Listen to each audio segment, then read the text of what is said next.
Hi guys, welcome to another episode of Unplanned Podcast। आज बहुत दिनों बाद ये पॉडकास्ट शूट कर रही हूँ और इसका नाम अनप्लैन्ड मैंने क्यों रखा, क्योंकि यहाँ पर जो मेरे दिमाग में चीज़ें होती है, बातें होती है, जब मैं अकेले बैठती हूँ, कुछ सोचती हूँ, तो वही मैं यहाँ पर शेयर करती हूँ और आपको पसंद भी आ रहे हैं मेरे पॉडकास्ट। तो मैंने कहा व्हाई नॉट, अपने थॉट्स को अपने वर्ड्स में शेयर करना अच्छी बात होती है ना। और आप जैसे दोस्त जिन्हें मिल जाए तो और क्या बात होती है। मैं कैमरा पे शूट इसलिए नहीं कर पाती क्योंकि सामने बैठ के ना मैं ज़्यादातर कैमरे में फोकस रहती हूँ और मैं क्या बात कर रही हूँ मैं भूल जाती हूँ। और यहाँ पर ये होता है कि आपके दिमाग में जो होता है ना, जस्ट आप इमिजिएटली उन्हें वर्ड्स में कन्वर्ट करके ट्राई करती हूँ कि आप लोगों के साथ शेयर कर पाऊँ, जैसे अपने दोस्तों के साथ हम शेयर करते हैं, है ना। हाँ, यहाँ पर ये प्रॉब्लम होता है कि ज़्यादातर मैं खुद से बात करती हूँ और आप लोग मुझे कमेंट सेक्शन में इंटरेक्ट करते हैं। तो आज के टॉपिक से आपको पता चल ही गया होगा, आज मैं आप लोगों से बात करने वाली हूँ एक स्टोरी टाइम की। मुझसे आई गेस आजकल के बच्चे भी रिलेट कर पाएंगे, जो कि जेनजीज हैं, और जो पुराने लोग हैं वो भी शायद रिलेट कर पाएंगे। पता है, चलो एक स्टोरी सुनाती हूँ आपको। तो चाय कॉफी लेकर बैठिए, थोड़ी लंबी होने वाली है, वैसे ज्यादा लंबी स्टोरीज मैं सुनाती नहीं हूँ। तो क्या होता है, जब मैं छोटी थी ना, और मैं बचपन से ही बहुत लोगों के सामने थोड़ी इंट्रोवर्ट थी। घर पे मैं आतंक थी। आज मैं अपनी बेटी को देखती हूँ ना, तो वो भी बिल्कुल ऐसी ही है। स्कूल में एकदम चुप चुप, ज्यादा इंटरेक्शन नहीं करना। हाँ, थोड़ी नॉटी है, लेकिन जब उसको थोड़ी पब्लिक स्पीकिंग में प्रॉब्लम है, जो कि मुझे इम्प्रूव करनी है फॉर श्योर। मैं ट्राई भी करती हूँ लेकिन नहीं हो पा रहा है उसका, लेकिन मैं कोशिश कर रही हूँ।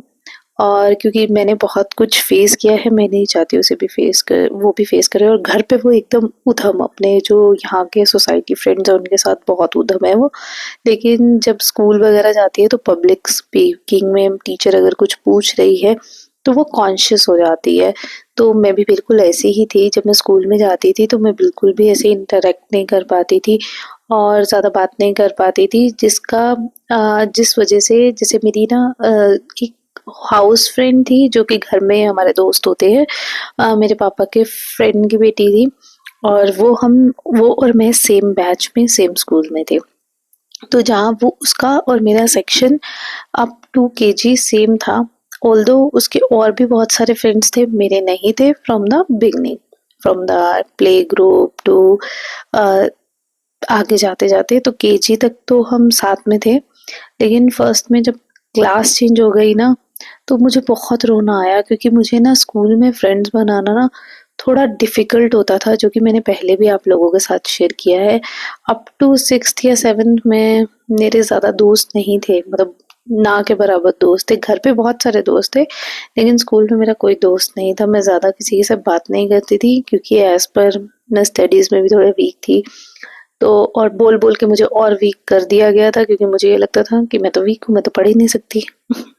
तो प्लीज अपने बच्चों को ये मत बोलिए कि ये नालायक है, ये तो कुछ समझती नहीं है। नेगेटिव चीजें बच्चों के दिमाग में डालोगे तो उनके दिमाग में नेगेटिव चीजें ही जाती है।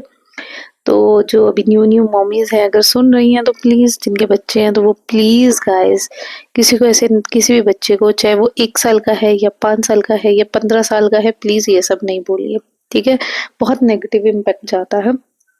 अभी मैं आप लोगों से जो मेन शेयर करना चाहती हूँ वो ये है कि जब मेरी फ्रेंड का सेक्शन चेंज हुआ था ना, मैं घर पे रहकर बहुत रोई थी कि मुझे उसके सेक्शन में जाना है। लेकिन वहाँ उस सेक्शन में सिर्फ ब्रिलियंट स्टूडेंट्स को ही डाला गया था और वीक स्टूडेंट्स को दूसरे सेक्शन में डाला गया था। बहुत रिक्वेस्ट के बाद भी टीचर ने मेरा सेक्शन चेंज नहीं किया था। मेरे पेरेंट्स ने जाके काफ़ी रिक्वेस्ट भी की थी, लेकिन सेक्शन चेंज नहीं हुआ, जिस वजह से बहुत ज़्यादा मुझे बुरा भी लगा और मैं थोड़ा और ज़्यादा नेगेटिव होती गई अपनी लाइफ में।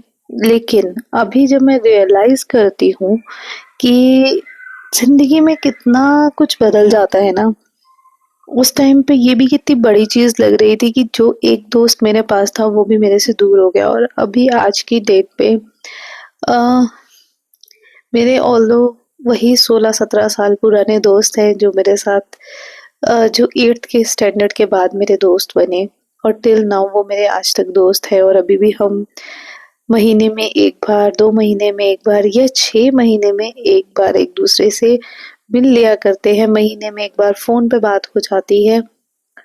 और वो ऐसे हैं, जस्ट अब दुखी हो ना, एक कॉल कर लो, अपनी बात शेयर कर दो एंड तुम्हारी ज़िंदगी सॉर्टेड हो जाएगी। बहुत सारी ऐसी चीज़ें होती हैं जो आप अपनी फैमिली के साथ नहीं शेयर कर पाते, लेकिन वो एक दोस्त होता है ना जिससे आप शेयर कर लेते हो। मेरे अभी भी वैसे दोस्त हैं। तब रियलाइज़ होता था कि मैं पूरा दिन क्या करूँगी, कैसे ज़िंदगी कटेगी उनके बिना, है ना? स्कूल टाइम में सेक्शन चेंज होने के बाद, हालाँकि सामने वाले बंदे को शायद फ़र्क भी नहीं पड़ रहा हो कि वो सेक्शन चेंज करने, लेकिन आप वो इतने सेंसिटिव हो कि आपका एक दोस्त है, वही आपकी जायदाद है, वो आपसे छिन गया हो और उसके बाद आपका कोई दोस्त ही ना बना हो। और शायद वो टाइम अगर नहीं आता तो मैं शायद इतनी स्ट्रॉन्ग कभी होती ही नहीं, अपने इमोशंस को लेकर, अपनी फीलिंग्स को लेकर, अपने इमोशंस को दबाने से लेकर, अपने अंदर चीज़ें रखने से लेकर,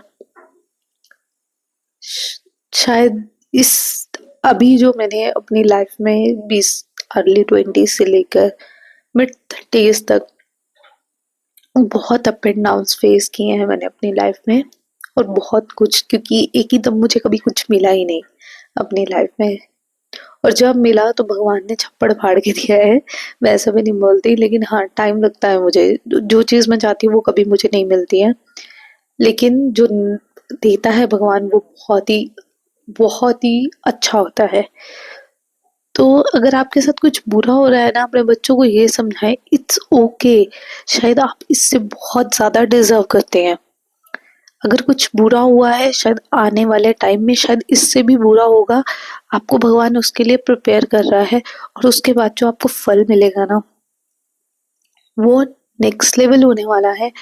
और आप, मतलब, आप दुनिया के सबसे खुश नसीब हैं। आज की डेट पे अगर मैं मंदिर भी जाती हूँ ना, मैं इतनी फुलफिल्ड हो चुकी हूँ कि मैं प्रेयर्स में कभी कुछ नहीं मांगती। मैं सिर्फ हेल्थ मांगती हूँ, अपनी फैमिली की, अपने पेरेंट्स की, अपने हस्बैंड, अपने बच्चे की और अपने इन लॉज की, कि सब खुश रहे। दुनिया में जितने लोग हैं सब सुखी रहे, सब खुश रहे। मुझे अभी लाइफ से कुछ भी नहीं चाहिए। बस मैं इतना चाहती हूँ कि जो मेरी बेटी या मेरे हस्बैंड डिजर्व करते हैं उन्हें उससे ज़्यादा मिले। मुझे अभी अपने लिए कुछ भी नहीं चाहिए। I am totally satisfied. और मुझे ज़िंदगी में अभी कुछ भी ऐसा नहीं चाहिए, चाहे वो वेल्थ हो बहुत अच्छी, मतलब हम कमा रहे हैं, बहुत अच्छी लाइफस्टाइल जी रहे हैं, अपने बच्चे को एक प्रॉपर लाइफ दे रहे हैं जो वो डिजर्व करता है। बस मुझे और कुछ, मतलब हम जिंदगी में, लाइफ में इंसान को क्या चाहिए होता है कि आप हेल्दी रहें, आपकी आपके पास इतनी वेल्थ हो कि आप अपना घर, अपने बच्चे को एक अच्छा लाइफस्टाइल दे सकें, आप खुद एक अच्छी लाइफ जी सकें, आप अपने पेरेंट्स का अ, खर्चा उठा पाए, या आप जितना आप किसी इंसान के साथ करना चाहते हैं, आपके पास इतना वेल्थ हो कि आप उसका वो फुलफिल कर पाए। बस जिंदगी में आपको और कुछ नहीं चाहिए होता है, ठीक है? तो वो मेरे पास है, मुझे अब जिंदगी से और कुछ चाहिए ही नहीं। बाकी जो मिला वो तो एक तोहफा ही है ना? चाहे वो घूमने से लेकर या फिर कुछ भी हो आपकी लाइफ में, वो तो एक रिवॉर्ड के तौर पे मिल रहा है आपको। अभी तक आपको जो चाहिए था, आई एम फुलफिल्ड।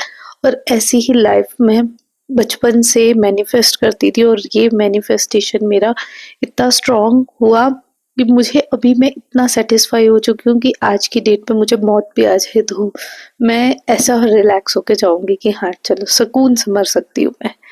लेकिन अभी मैं मरना नहीं चाहती क्योंकि मेरी बेटी बहुत छोटी है, उसे मेरी ज़रूरत है। वो, मैं तो सुकून से भर जाऊंगी, लेकिन वो अभी, उसे मेरी ज़रूरत है। मेरे हस्बैंड को मेरी ज़रूरत है, मेरी फैमिली को मेरी ज़रूरत है ना? तो अभी हमारी ज़रूरतें थोड़ी सी हैं, बाकी मुझे और कुछ अभी लाइफ में नहीं चाहिए एज सच। तो इतना आप ध्यान रखें कि लाइफ में बहुत सारी प्रॉब्लम्स आती हैं, लेकिन उन भगवान पे भरोसा रखें और अगर कुछ-कुछ सिचुएशन आ रही है वो लाइफ में आपको रेडी कर रही है बहुत सारी चीज़ों के लिए। तो हैव फेथ इन गॉड जैसे कि मैं हमेशा बोलती हूँ और अपनी डेस्टिनी पे भी थोड़ा-सा भरोसा रखें और जो चीज़ चाहिए उसके लिए मैनिफेस्टेशन करते रहें, आपको ज़रूर मिलेगी और आपको काफ़ी अच्छा फ़ील होगा। जस्ट भरोसा रखें उस ऊपर वाले पे और कुछ नहीं।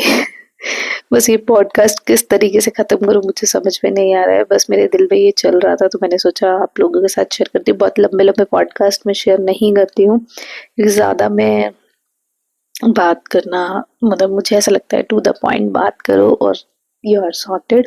बहुत ज़्यादा बात नहीं कर पाती हूँ मैं। बाकी आपको ये पॉडकास्ट कैसा लगा मुझे कमेंट्स में बताना।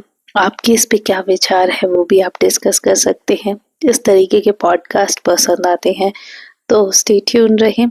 और हाँ, अभी मैं जो लोग यूट्यूब से रिलेटेड क्वेश्चंस पूछते हैं उनके लिए एक प्रॉपर सीरीज लेकर आने वाली हूँ, तो उसके लिए भी स्टे ट्यून रहे और वो भी इस तरीके के पॉडकास्ट फॉर्म में आएगी, ठीक है?